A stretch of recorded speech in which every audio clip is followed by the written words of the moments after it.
your question, yes, this is a webinar. So if you have questions, please just submit them on the Q&A or the chat, and then we'll do our best to answer your questions through there or at the end of the presentation. So I'll go ahead and get started. Thank you guys so much for joining us on this Tuesday morning.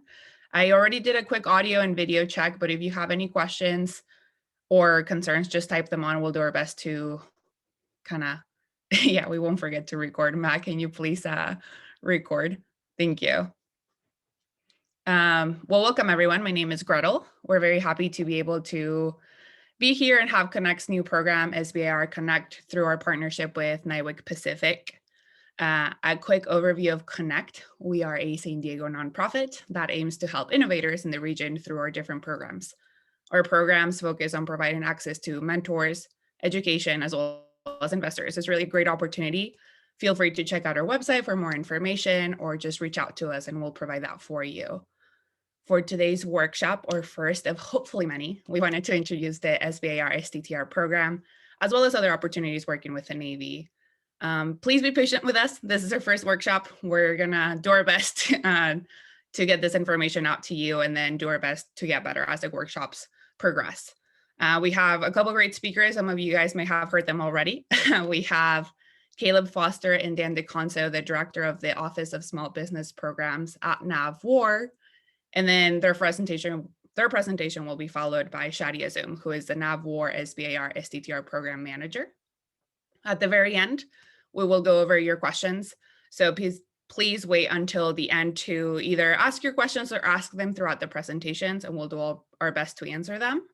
We'll be covering some of the questions you provided during your registration, but I think Shadi and Dan saw those, so they'll do their best to cover those during their presentations. So Caleb and Dan, thank you for your time today, and please take it away.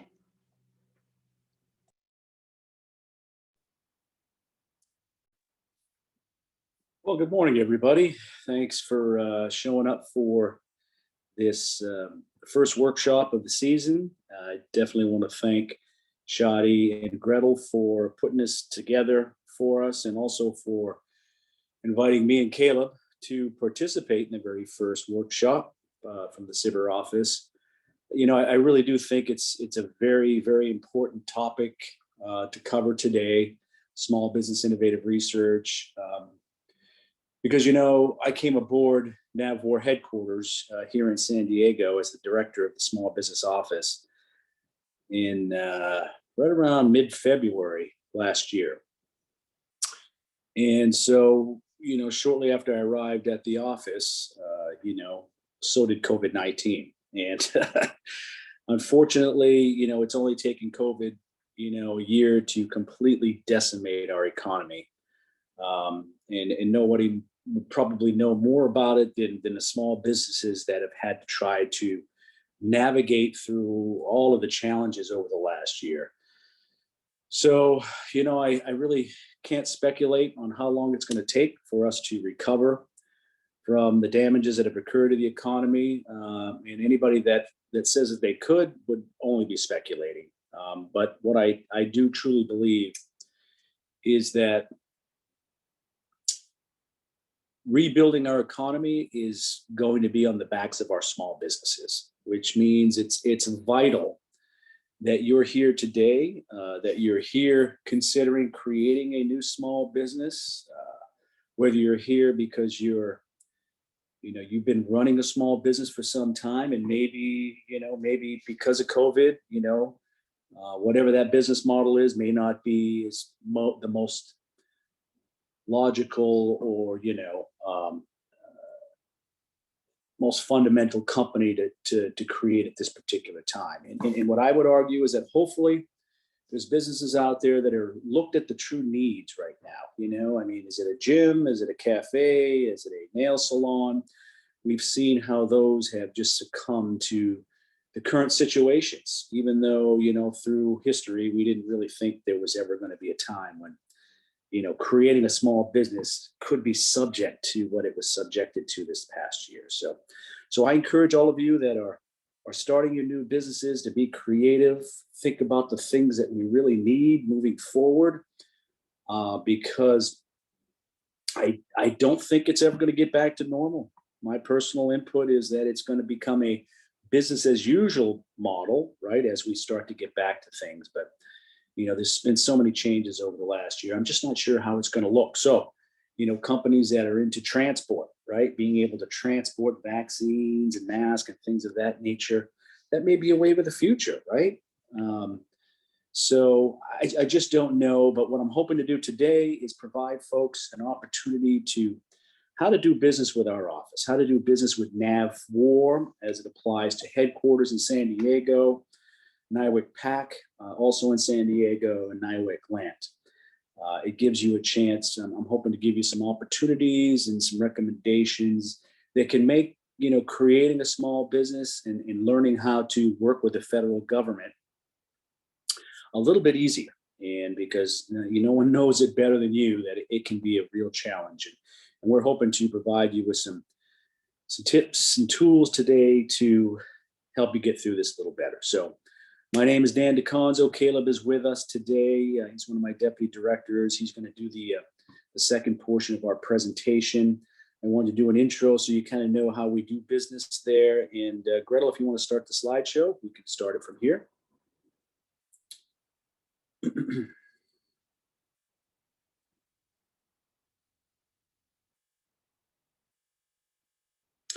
So as we're starting the slide deck, okay, there it is here. So, you're going to need to know different types of codes. Okay. So, one of the things when you're registering for your DUNS number, your cage code, and finding out what DODACs are, it's important to make sure you have all those codes at your disposal. Okay. I have a spreadsheet, and on my spreadsheet, column A has the name of, whether it's e-commerce website. And then next to it, it shows the actual hyperlink. Next to that, it might show the username and password. Because, these are some of the challenges that we're hearing, that the folks at the help desk at e-commerce have been experiencing. So we want to make sure that we walk you guys through some of those challenges. So here's what we're going to talk about real briefly today. And we'll do links for doing business with NAV4. I think this is really important because it's going to give you an opportunity to know where to go to find what it is that you need. And all of those links are available for you. We're going to show you how to get there. I am going to give you some tips on e-commerce pointers. If you haven't heard of e-commerce, you're going to hear about it today. We're also going to give you some real tricks to the trade on that one because, it's one of those systems that you got to take your time. And if you don't, man, it can just, once you set up the foundation for that, if it's not set up properly, it just can cause you lots of problems, lots of, frustrations moving forward. And what we're trying to do is prevent as much of that as we can. And then, of course, we're going to look at commands by DODAC. What DODAC is, the Department of Defense Activity Address Code. It's unique to each of the warfare centers, each of the activities that you want to do business. If you're looking to do business in San Diego, then, of course, you're going to be looking at N00039, right? But if you're looking to do work in Atlantic, LANT for some work out there, you'll be looking at N65236. So it's important to know your DODACs as we move forward. Next slide, please. So here's some of the links that we provided to you. We have a number of them, but these particular links, I think, will provide the biggest bang for your buck when you're looking to just try to navigate through NAV4 and see what's going on. So one of the things a lot of firms like to do is they like to have capability presentation meetings with our office where you get a chance to talk about what it is you do, a little bit of your background. But also it's an opportunity for you to be able to find out what's going on within the command. And the more information, the more pointed questions that you have going into this meeting, we found that those firms that come prepared usually have the best meeting and get the most information out of those 30 minutes. So, for example, the capability presentation request form. Next slide, please. This particular form kind of is what we're hoping that you're going to show us prior to the meeting. And what it does, it'll have some basic information, company name. But as you'll notice, question 2, it wants to make sure that you've you've got an e-commerce account. That's just to show you how important having that account set up is going to be moving forward. So once you say yes to that, then it will open up some additional screens for you to be able to review. As you see on question 3, what we're asking you to do is look at our long range forecast. This is where each of the commands post upcoming requirements. This could be follow-on requirements. These could be brand new requirements. These could be large business requirements, small business set-asides. This is where we put everything in our long range forecast. So what we're asking you to do is look at this, see if you can find some work that fits within your swim lane. This is a great place to do it. So by the time you get to the meeting, we're well aware of kind of what type of work it is you do and what you're looking at on our long range forecast. Next slide, please. In this particular slide, it's asking for your CAGE code. And, the CAGE code is a commercial and government entity. I mean, this basically is a 5-character number, and it identifies who you are. So it's unique. You're going to get that when you're setting up everything in SAM, right? And this is where you're going to go ahead and get a CAGE code. You'll also get your DUNS number, your data universal numbering system, which is your unique 9-character ID, and it goes through Dun & Bradstreet. So you're going to have all these numbers, make sure they're all in one place. So when you go to this and you sign up for some of these programs or sign up for some of these websites, that you have all that information. Okay, next slide, please. So when you hit one of the other links, small business link, which gets right to our office, this is what it's going to kind of look like. And what it's got for you is on the left, it has some really good points of contact information, which is critical, right? I mean, this at least gives you a name and a location or an email address to help folks understand, who you might want to talk to, right? And Mary Lake, she's up at PAC, and Mary's been around for many years. She also did a lot of time at Small Business Administration. So she's very savvy when it comes to understanding, the background and the, analytics of doing small business. So she's a great resource for that. We got Robin Rourke up at Lant, and Robin's been there for many years as well. And so folks in my office, you'll be able to find them just by scrolling through this here. And we encourage you to reach out if you have any questions. To the right-hand side, you're going to see some hyperlinks, which provide you everything from our business strategy to our long-range forecast and some additional tips on doing business with Navcor. Next slide, please. Here's some of the other links, and this will all be in the slide deck for you, but we encourage you to go through here, take a peek at this, and see what's in here. And again, it'll help you to understand more about what you need to do with doing business with Navcor. Next slide, please.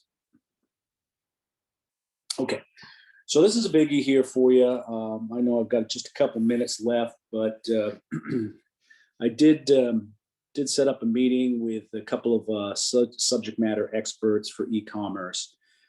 These guys actually work the help desk throughout their career, so these guys know the ins and out of e-commerce. So I felt pretty confident that I was talking to the right folks. And I just want to give you guys some ideas and tips on what are some of the challenges that most of the users seem to be going through when they're creating their e-commerce account. Number one, as a federal employee, we can use our CAT card to get logged in. Non-federal employees will require a username and a password. So again, as I mentioned earlier, make sure you put that password inside of some kind of a spreadsheet so that it's accessible.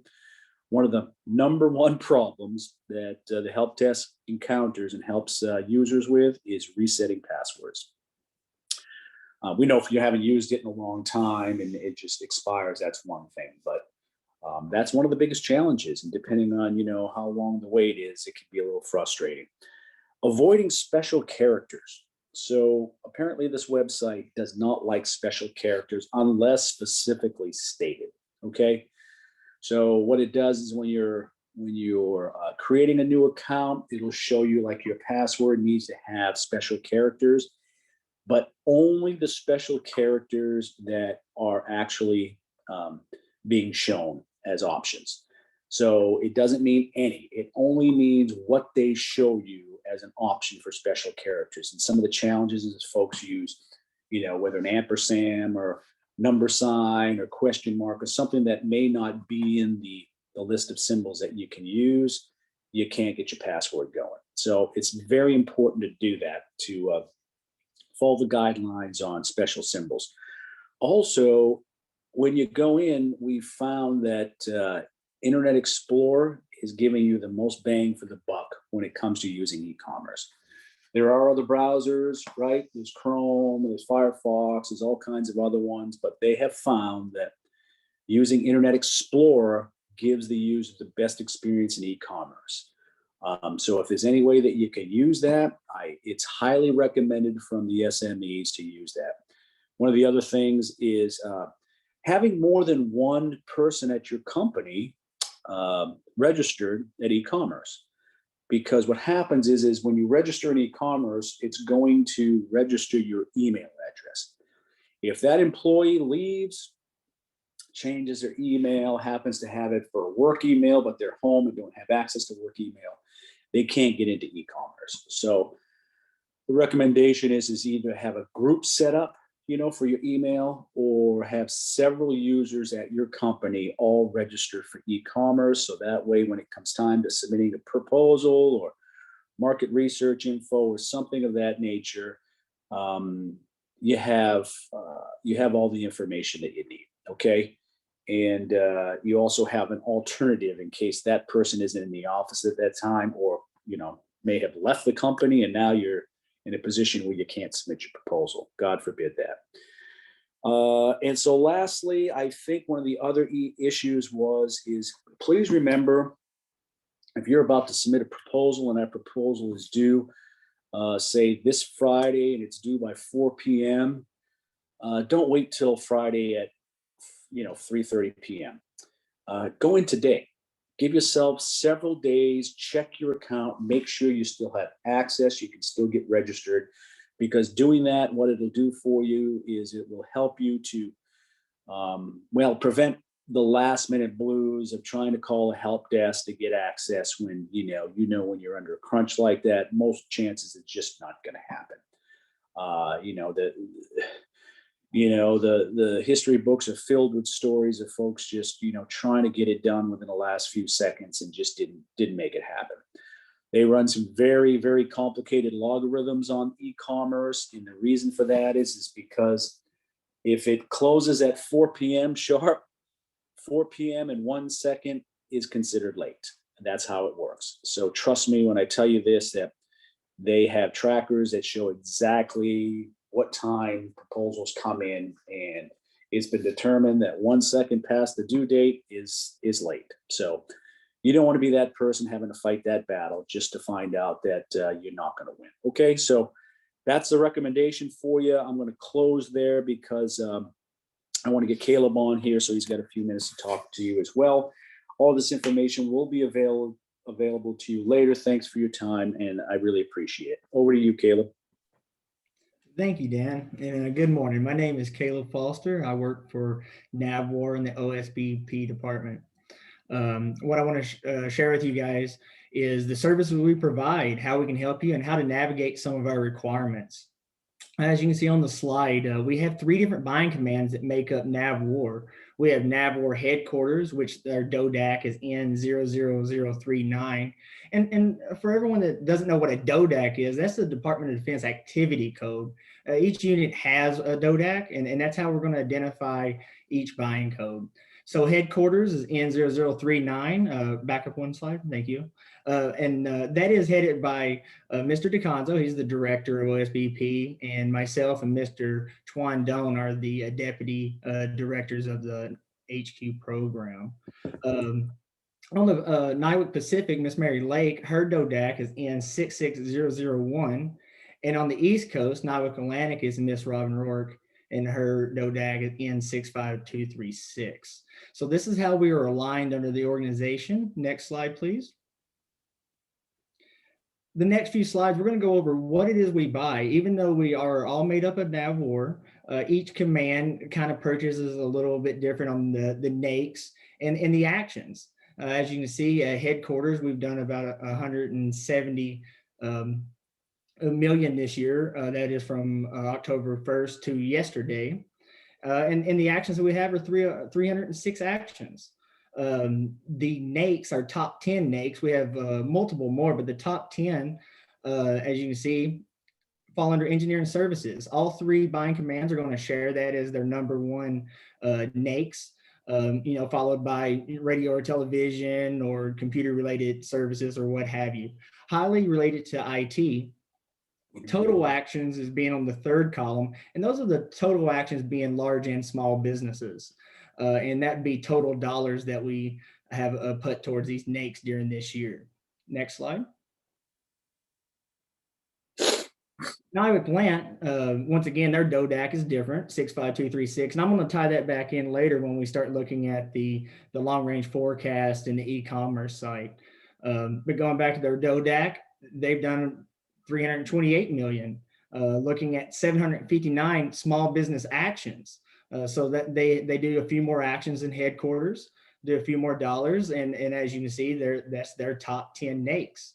So going back to what your company specializes in your NAICS code, you can compare that back to our long range forecast and understand what kind of requirements that might be available for your company. Next slide. Last being NIWC Pacific, DODAC being 66001. They've done 175, looking at 1,065 actions in the small business arena. They share engineering services at the top, and at the bottom is their printed assemblies. Next slide. So going into the long range forecast, the long range forecast can be found on the small business website at NAVWAR with the link across the screen. This long range forecast is updated in May and November of every year. We do not do updates in between. If there is some information from the PM shop where we would want to update that, we would put that out as a special notice to industry. Some things we don't do is on our capabilities presentations, we get pressed for information. And if we can't provide this to the whole industry, we don't do it individually basis. So that will be come out in a special notice. The long range forecast does house all of our requirements through all three different buying commands. It has some very good information. It will tell you whether it's a new requirement, a follow-on requirement. You can find out what the acquisition strategy might be, whether it is looking for a sole source, maybe it's limited supply, or full and open competition, and the dollar amount. Very good, useful information. Next slide. And onto our e-commerce. Our e-commerce site is going to house all of our special notices, our sources sites, our RFIs. And what is really important about this is our RFIs are going to determine our acquisition strategy. Right now we have a few market surveys out, and we'll get into those. But what we do with those is once the PM shops bring those in the house, they vet them, and the acquisition strategy is determined from the source of sites or the request for information. Never think that another company has already provided a response. Always provide that response and follow up on it. Because if you have the technical ability, we want to set aside that requirement for the small businesses. That's how we're going to do it. Once you're inside the e-commerce site, you can go down to the iServices on the bottom of the screen, bottom left of the navigation screen. In the iServices, you can subscribe to requirements, RFPs. You can search by product service codes, and you can track these requirements through the process. Once you do subscribe to, say an RFP, you can also look at the subscribers list. So maybe you can't prime on this requirement, but maybe you can be a subcontractor and you'll understand the other interested parties that have also subscribed to our requirements inside of our e-commerce website. And once you do subscribe, you'll get any updates. Anytime there's an update, what have you, it will appear. One thing that is very important about this website as we look at the requirements is you need to look in the individual folders. you can see Headquarters has a file, Atlantic and Pacific, all three of them have separate files. The search function only works inside those files independently, not as a whole. So you need to make sure that we're looking at the bind command that you need. You can find their sources, SOTs, their RFIs, what have you, inside their files. Right now in our Headquarters files under the market surveys, we have a sources SOT for small business that's about to close on April 23rd. We're also looking for information on some of our CANES requirements, trying to identify if small business is eligible to get into this type of requirement. Traditionally, it's been large businesses. I'd like to see some small business respond to that with capability. We have a couple of requests for information on targeting networks and radios under Headquarters, and also new construction for C4I. That is under our market surveys. So going down to our long range forecast, we have a couple of requirements that are coming out on our LRF, line 15 and line 20. We have two new requirements. One of them, the acquisition strategy is not set. So as those come out in this next quarter, being a source of SOT and RFI, respond to those. So see if we can get some competition. LANT also has a market surveys in their file. They have two requests for information, and they also have a RFP that is coming out in the next month. It's also a new requirement. And to follow up, Pacific also has two line items on the LRF on line 20 and line 24. One being a follow-on requirement in the electronic and communication services. The other one being an antenna restoration support services contract, and that is also a new requirement. So this is how you're going to find some of our requirements through the e-commerce. Going back to our DODAX, you're going to submit, look at the RFPs on e-commerce, you're going to submit your proposals. But let's say that you're looking into, beta SAM. You would want to use those DODAX to identify all requirements from that buying command. And that's how you're going to utilize that. Next slide. And with that, I will turn it back over to Mr. DeConzo.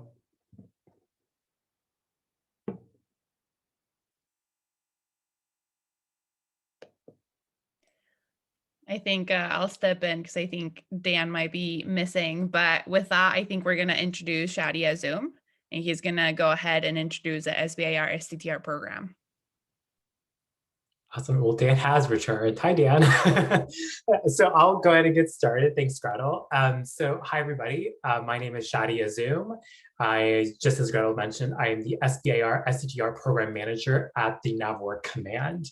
The best way to pronounce my first name is that it rhymes with daddy. So it's super corny, but it works. And then Gretel, if we could pull up my slides. So we wanted to focus, at least on my part, to kind of give everyone an overview of the SBIR STTR program. I do want to point out that on Connect's website, we do have a set of training videos that everyone can watch on demand that I would say is a supplement to what's already available on NavyCyber.com, as well as what I'm going to be talking about today. So that being said, okay. So thank you, Gretel. If we go to the next slide, so that's me, 30 pounds more. I'm still keeping that picture because it reminds me that I don't feel so bad about working out not working out during COVID. Next slide, please. Okay, so this gives a high-level view of what is the SBIR STTR program. And for those that do know it already, this might be just something that is repeated information. But if I were to summarize the program, SBIR and STTR program are both two programs that provide seed funding specifically to small businesses to help address government needs while also promoting commercialization. Small businesses may, of course, subcontract that work to another entity like a research institution or a large business. And we've seen cases like that where a small business would like to leverage some of the subject matter expertise that an academic institution might have, or they might leverage some of the testing and evaluation resources that a large business might have. It's not a requirement to partner up with like a large business. And there's only one specific requirement to partner with an academic institution, and that is if you are submitting to the Small Business Technology Transfer STTR program.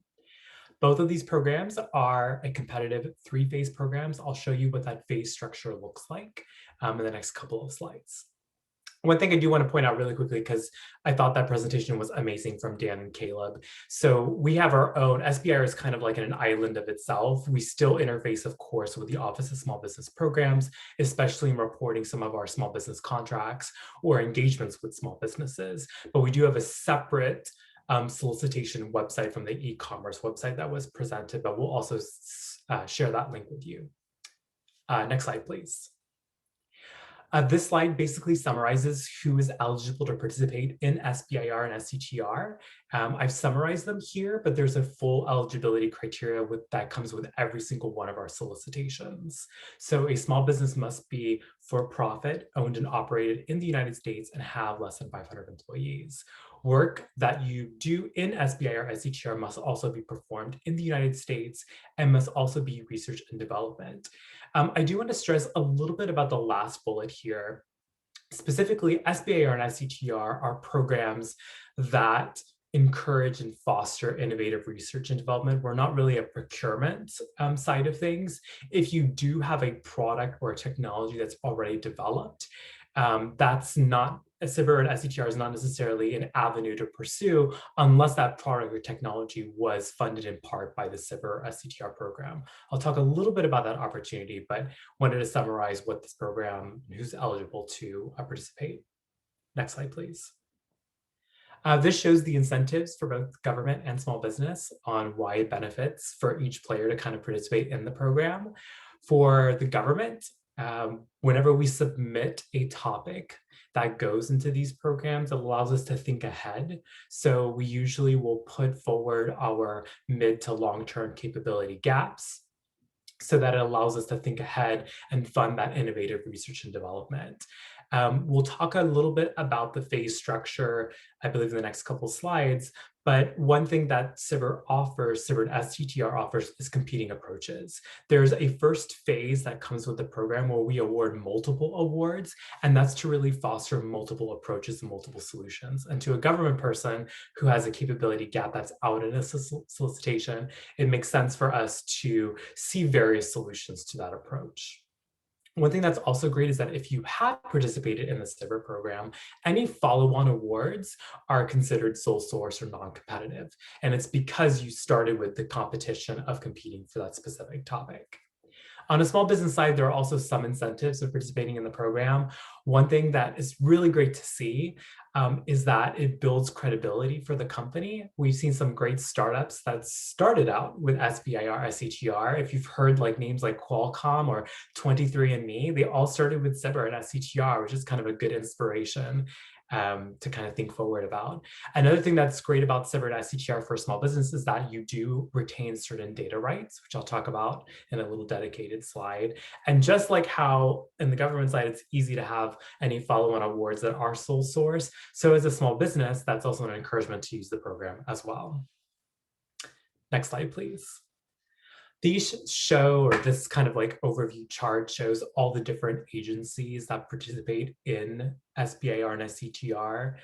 Those that have a small little teal circle in the bottom right of their quadrant, or their little indicate that they also participate in STTR. So Navy is under Department of Defense, which is first row, third block from the left. Next slide, please. And just to break down, underneath DoD, Department of Navy's underneath, you'll see some of the other different services like Army and Air Force are also under there. But then at the very bottom row, you see all the different entities underneath the Navy that do participate in SBIR and STTR. So we'll show a little bit of a, I think we have a a resources link here, which will kind of give you a location of where to find our solicitations. If you ever open them up, they're pretty meaty because they'll give you all the different topics from each and every one of the various different commands that you see at the bottom row here. And me being NavWar, fourth one from the left, which were a tiny piece compared to the overall agencies that participate in the program. If you want to get a hold of any one of the program managers, like my counterparts in the different commands, we do have a link to their respective contact information, and that's shown here on the slide at the very bottom. Next slide, please. Okay, so I always get questions, not even just from the outside world, but from inside the government of how SBIR and ICTR is funded. And a lot of the confusion is that it's some allocated pot of funding that's outside of the command. And truthfully, it's a tax on our own research and development programs that we have. Any specific R&D program underneath the command that exceeds $100 million over the FYDP is taxed a specific percentage. In SBIR's case, it's 3.2%. And if that total 5-year FYDP or 5-year period of research and development budget exceeds $1 billion, they're taxed 0.45% for the STTR program. A small portion of that funding is also supports the administration of the program, like supports myself and the office that we currently have. So it's a little fun facts for you on how the program is funded, but it's our own NavWar funding pot, which can be thought of like our own internal savings account for this program. Okay, probably a meaty slide here on slide 9 is how would you get started, or how would you find our topics? So 3 times a year, we issue what we call a broad agency announcement. It's posted on the second bullet that you see here, DoD SBIR STTR.mil. It contains a series of topics. Consider these topics as an expression of what our program offices underneath the command are looking for. And they're specifically looking to start a brand new or kick off a new research and development in the hopes of developing a product or technology with you as a small business. The specific, I think the link on the second bullet here is just the general overview website. So it gives you a little bit more information about our announcements. But if you want the active announcements that are going on right now, that's the third link that's posted here. Typically, April, August, and November is the timeframes where you'll see the DoD's SBIR, STTR topics posted.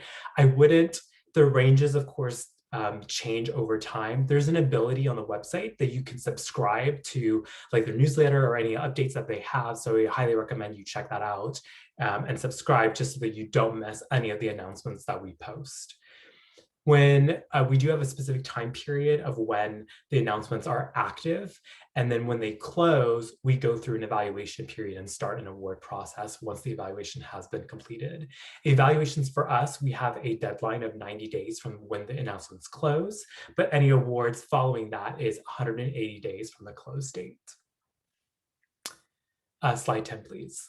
Okay, so every broad agency announcement comes with 3 important dates. And I would say throughout my sort of role as the program manager, I think some of the best, or one of the best tips that I could offer is for small business to capitalize on the pre-release period, which is when our announcements are first posted to the point in time where you can submit proposals. It's a 30-day period, which is very important.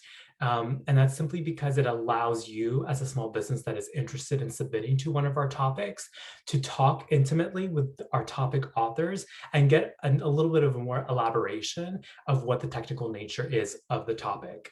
You can contact them by phone and email, which we include in our topics itself, but it's a great little period of time. It's 30 days where you can assess if what you as a small business provide meets that topic, or if you wanted to just get more information about the program of where that topic will eventually be going into, or that specific program of record. Following that 30-day period, any intimate discussions that you have with the topic author closes, but it opens the way for you to submit your proposal. So you can still ask questions during the open and close period, but those questions and answers are posted on a public forum. Next slide, please. So I mentioned a little bit earlier about the three-phase structure with SBIR and STTR. So this kind of shows what each of those phases are. So it starts with the topic. Once the topic actually closes, and I mentioned that we start the evaluation, we are actually trying to award what was the first phase, which is phase 1 here. So we usually award multiple phase 1s, and that's simply because we would like to have competing approaches and multiple approaches to what our solution, what our capability gap is, which is posted on these broad agency announcements. As you can see by the dollar amount, it's a pretty small scale. So what we expect in the first phase of this program is basically a study that proves the feasibility of your recommended solution to the problem that we posted in our topic. The firms that do get awarded phase 1s, which is typically 3 to 4 per topic, then further compete for what is known as a phase 2. And we usually down select to one phase 2 award, which is roughly a 24, and I think that was the minimum time that I indicated there, but it's 24 to 48 months with an amount between $500,000 to 1.5 million of SBIR funds. And this is with the one firm that does get the phase 2, we usually provide those funding so they could expand on their feasibility study in phase 1 and develop an actual full-fledged prototype.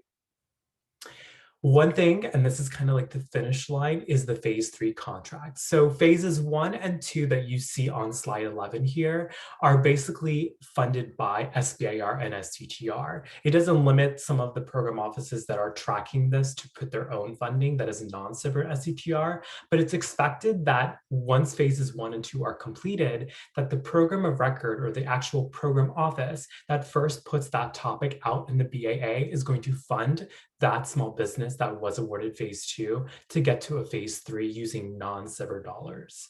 So it's very important for all small businesses that participate in SBIR and STTR to get to a phase 3. That's like your finish line, that's your success story.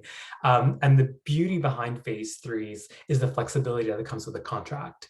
Every phase 3 contract still retains the rights that you have as a small business since you participated in the program, but also allows an unlimited duration and an unlimited amount of funds that could be placed on the contract. So it allows like a platform to have a sole source contract with one of our program offices. And you do get that because you went through the entire SBIR process through phases 1 and 2. Slide 12, please. There is one special opportunity, I kind of mentioned this a little bit earlier, is that if you do have a product or a technology that was funded in part by SBIR, STTR, there's I call it like a hack, but I'm a software engineer at heart, so I'll mention hack as the terminology, but it basically allows any federal agency to adopt or extend a previous SBIR STTR award. So if, for example, you are a small business and you received some funding through SBIR and you received a phase 2 contract through the Air Force to develop a cybersecurity solution. Well, under NAVWAR, we have our own cybersecurity office. That's PNW 130, which we can give you more information about after this workshop. But if our program office is interested in that prior SBIR award that you did with the Air Force, we can always go straight to a phase 2 based off of that prior SBIR award. So that's kind of like a great way of shortening the time frame, because if you kind of saw on the last slide, there is quite a bit of a timeline from when a topic is posted to when we actually get something to a phase 3. But having or capitalizing on a prior phase 2 or phase 1 allows us to shorten that time frame a lot. So it's a little hack, I'm still using that terminology, for us to capitalize on prior work. And it's a great, I would say, opening conversation that we have with any specific small business that has done work before. Slide 13. I'm almost done, but slide 13 covers data rights. And this just basically summarizes the data rights that you as a small business are allotted or given with every SBIR or STTR award. And it's a non-renewable 20-year period from the start date of the first SBIR award that you had. So the minute you get your phase 1, for example, it starts the clock for the 20-year non-renewable period. And basically, just to summarize, I mean, this is based off of the FAR guidance that we have. So we have a whole clause dedicated to that, or if you're ever given an SBIR CTR award, it will actually detail you more expansive from what's on here on this slide. But basically, to summarize it, it just simply allows the government to use your products, but we just cannot release or give that to any other entity besides the government. So it's a government use only, but we just cannot use like a third party or a specific contractor to use or take your product. So those are some of the rights that you have that are protected. Slide 14 is my last slide, which covers some strategies for success. One of the things that I always get asked, and that might be one of the questions that we did receive for this workshop, is if I'm a small business and I would like to, recommend a topic, how could I go about doing that? One thing I will mention is that as a small business, because it's so competitive of a program itself, it doesn't, I always think of SBIR CTR as a game, right? And it's a competitive advantage. So if a small business is recommending a topic, it kind of shows an unfair advantage from other companies that would want to submit a topic and get an award. So we make a blanket rule that companies cannot submit any topics to us. However, if you do have any ideas of what our government offices may be interested in, if there's a state-of-the-art technology that we're not aware of or we're not pushing out, you're more than welcome to have that conversation with one of our program offices. And I know Dan presented some excellent slides on how to get a hold or some of the different program offices under NAVWAR to kind of get in touch with. Another point that I'd also like to stress out as a strategy for success is that if you have participated in SBIR CTR, let us know what those prior awards are, because that allows us to kind of do that reach back opportunity that I kind of mentioned in the prior 2 slides, on slide 12, I believe. And I apologize, this link is a little bit outdated. I will try to find a link for those that are interested, but we used to have a resource that allowed companies or anyone that was interested in doing business with NAVWAR know what every single one of our programs are. But I think we're trying to work, I've worked with the author of this list to see if we can get a link posted for everyone to view. And then last but not least, sam.gov is a registration that we recommend you get set up with as well, in addition to what Dan presented in his last brief. I think, Gretel, that opens the way, hopefully, for some time for some questions. Thank you, Shadi. If you give me a second to to open those questions up, but I know that some of you guys have been answered. I think, yeah, asking some questions. I'm going to go through those. One of the first ones that I saw, and this is more towards Shadi, but I think from previous SBIR STTR awardees or proposers, what is the best way to follow up on a submitted proposal? Yeah, so in every single one of our solicitations, we have 2 points of contact. There's one point of contact will be myself. It would be, or any specific program manager that is responsible for that command's topics. I would say that's the person you contact if you have any questions. If you have questions about the topic during the pre-release and open solicitation, the topic author is probably the best point of contact for it. But I would recommend that contact the program office rather than the topic authors first, which is listed in the solicitation. Thank you. And how is the SBIR STTR proposal going to be evaluated?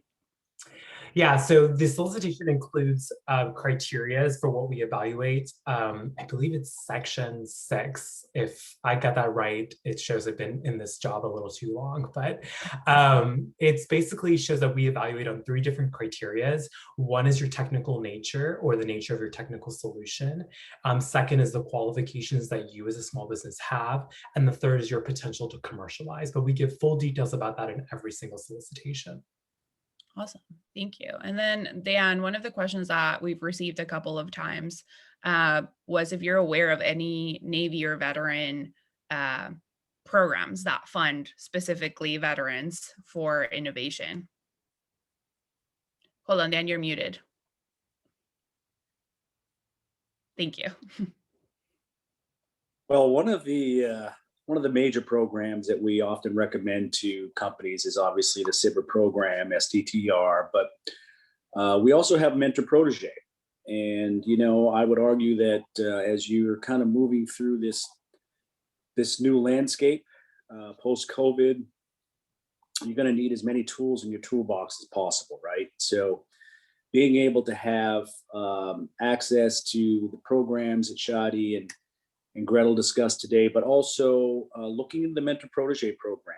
I mean, this is a great program for companies small businesses who are kind of trying to get the additional performance, the additional experience and capability that they need so they can compete as a prime.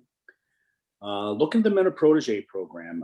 We have friends over at the Office of Small Business Programs in DC who have told us on a number of occasions that the program has money. The program is looking for these mentor protege relationships, and that would be my first place to start at that point. That's it. Thank you. And then just for that, the government loves acronyms, so that would be MPP. I think if you type that into Google, it show up. Thank you, Dan. And then I think this question is for both of you. Can a company participate in more than one project at a time, or is there any limitations? So sorry, go ahead, Dan. No, go ahead, Shadi. Yeah, for SBA or STTR, so you are more than welcome to submit to as many different solicitations, and you can work on those concurrently. So if there's an Air Force topic that has been posted, as well as a Navy topic, you can not only propose to those multiple proposals to those specific topics, but you can work on them concurrently as well. Yeah, and along with that, of course, there's an old adage that, throw it at the wall and see what sticks, right? You just never really know how long it's going to take for a solicitation or a proposal to eventually award. So what we encourage folks to do is try all different types of arenas, right? Look for city opportunities, look for state opportunities, look for federal government opportunities. Look for local opportunities, for non-government, opportunities. So, and then, we found is one of the things that's normally on a source selection requirement is capacity. And capacity is, the capability of being able to do a number of projects at any one given time, right? Being able to manage a large project that requires lots of manpower and lots of resources. So, you would know better than anyone else how many projects you can physically handle and still maintain excellent performance. That's the answer you're going to have to provide. But in the end, absolutely, we have companies that do multiple projects at the same time, not only with us, but with other agencies. So I encourage you to spread the wealth, if you will. Over. Thank you, Dan. I also know that you were talking about a little bit COVID earlier, and that was part of your introduction. So is there any way to learn any special programs that are being funded specifically, for example, with COVID? There are so many programs that are coming out right now. And, I think what's happening with us is that because there's so many new programs coming out, that there's a little bit of lag time, right? From what it is that we want and from what requirement we want to put out for that particular effort. So what I would encourage you to do is I provided a number of links for our office, but also once you get in there, navigate through the command, because the command website for NAVWAR as a whole gives a lot of information pertaining to new projects. One of the big ones that's been talked about for several months is Project Overmatch. And this is a very high-tech interoperability type of a project that is getting a lot of press. It's getting a lot of influence. They're really trying to put a lot of funding into this project. So going on to the NAVWAR website would give you a really great idea of some of the upcoming programs and what they're going to be geared to moving forward. That's it. Thanks. Thank you. I actually want to touch on that because Shadi was mentioning that, with the BAAs, it's usually 3 times per year, but there is some times where SBA or STTR will release a topic out of cycle. So I don't know if Shadi, you want to kind of share. I think this year Yeah. that. So we did one special, like, as Gretel said it perfectly, an out of cycle BAA. It was like, we called it a fourth cycle, which is really unusual for us, but we specifically sent that out. I want to say it was, I would say about a year ago. I could be off a little bit on my timeline, but if anyone's interested in seeing what that topic looked like, it specifically was addressing any situations like a pandemic that we were experiencing and how that affected our program offices. We did have one specific topic that was from NAVWAR with respect to that, but we did do that in line with what COVID was happening with. Yeah, and I think that's why it's important to kind of subscribe or just keep in touch Yeah. with those. You just never know. Exactly. Right, exactly. Thank you. One of the questions I think we've received a couple of times, and Shadi, I'm sure you get it all the time, but for SBIR, SDTR, is it always helpful to know someone in the government prior to submitting your proposal?